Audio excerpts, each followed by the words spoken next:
On BaseballImageBrian Cashman, the Yankees general manager, seems content making relatively minor moves this offseason instead of a major splash. CreditCreditFrank Franklin Ii, Associated Press CRLSBAD, Calif. 2 years ago, the Yankees were clamoring for starting pitching, and Chris Sale, a young, elite pitcher on a team-friendly contract with the Chicago White Sox, was on the market. But Yankees general manager Brian Cashman, despite holding a trove of promising but untested prospects to deal, balked at the asking price, explaining at the time that the Yankees were not yet in back-up-the-track mode. "Thank God I didn't do that, actually, because you'd be missing some serious components of our major league club right now," Cashman said on Tuesday, revealing that he would have had to trade pitcher Luis Severino and another all-star caliber player, Gary Sanchez, Aaron Judge, in a package for Sale.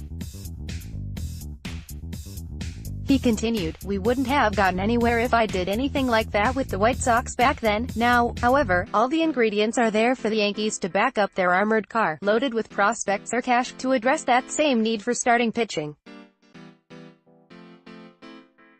The Yankees were conservative enough to duck under the luxury threshold last season, freeing them from onerous penalties, and they reached an American League Division Series before watching the Boston Red Sox celebrate another World Series title.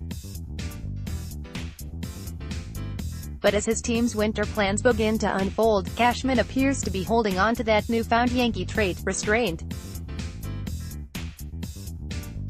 Bryce Harper and Manny Machado, the jewels of this free agent class, seem destined to land elsewhere, barring the type of precipitous drop in asking price that saw Giancarlo Stanton fall into Cashman's lap last December. The Yankees' first moves this offseason won't be met with much more than a shrug in Boston, Houston or Cleveland. They brought back pitcher CC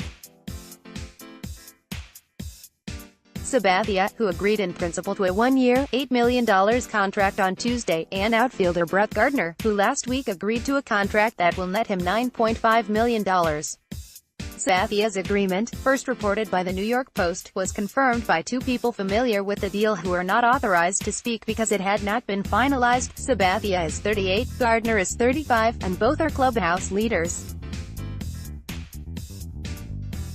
But there is a reason both accepted modest pay cuts to return. Gardner slumped badly enough that the Yankees felt compelled to acquire Andrew McCutchen to replace him in late August, and Sabathia failed, for the second year in a row, to last more than 3 1/3 innings in a playoff loss that eliminated the Yankees.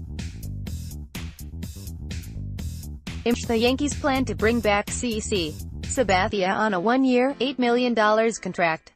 Sabathia, 38, took a modest pay cut to return.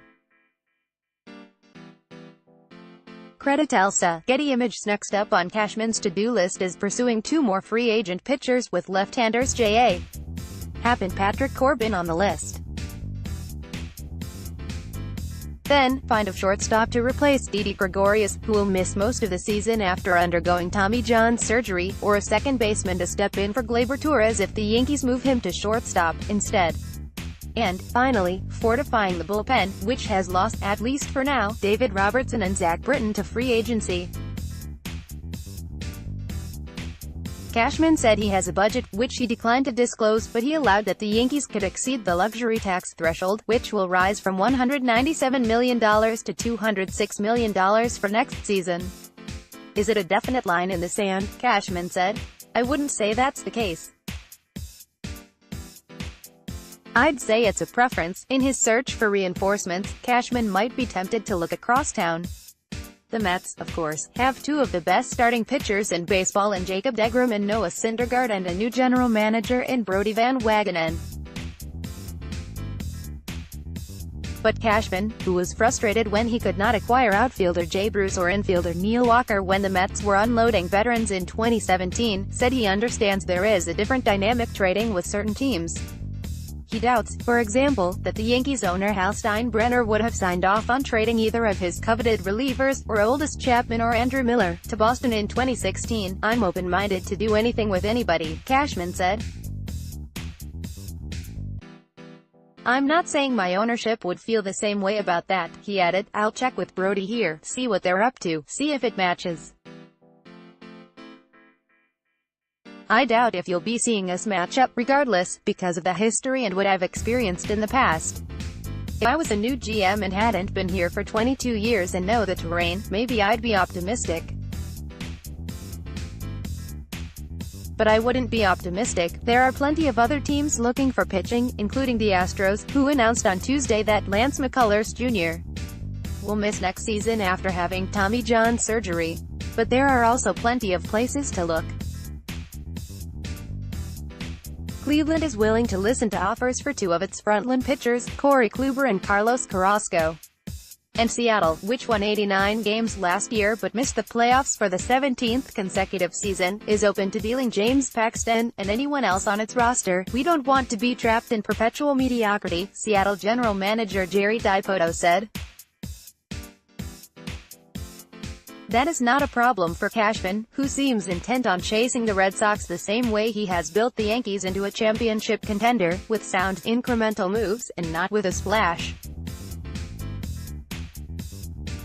A version of this article appears in print on page B10 of the New York edition with the headline, "Yankees employ a new tactic, restraint." Order reprints. Today's paper. Subscribe.